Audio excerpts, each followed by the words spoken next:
So I got dogpiled on recently by a handful of creators who disagreed with one of my takes, right? I was talking about the amount of emotional labor that women do to essentially bubble wrap the male ego and how nobody's talking about it, okay? Which was, in retrospect, a stupid hook to use. That was dumb of me to say. Fair, okay?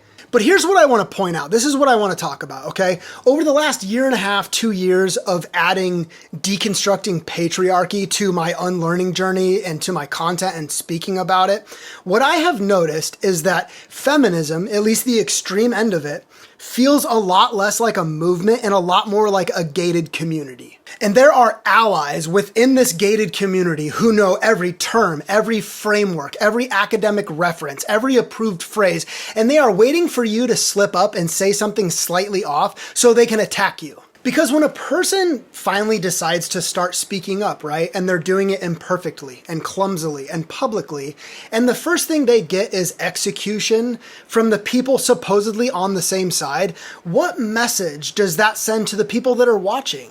Because not everybody is entering this conversation through bell hooks or Judith Butler or a graduate level gender theory course, right? Some people are coming into it through divorce, through fatherhood, through exhaustion, through burnout, through single motherhood, through shame, right? Maybe it's someone who feels like they've been lied to by the red pill community. Can we meet them there?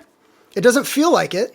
Not every imperfect sentence is violence, okay? Sometimes it's just a person trying to crawl out from a worldview that raised them, and that's okay. Yes, I try to reach men with my content. I am not ashamed of that, okay? If your feminism only works in rooms full of people who already agree with you, I would argue that that's just theater, okay? The real work is in reaching the people who have been trained not to hear you. I feel like the bridge builders will always be attacked from both sides. The red pill side will call you weak, the academic purity side will call you problematic, but the bridge is where people actually cross over and somebody has to stand there.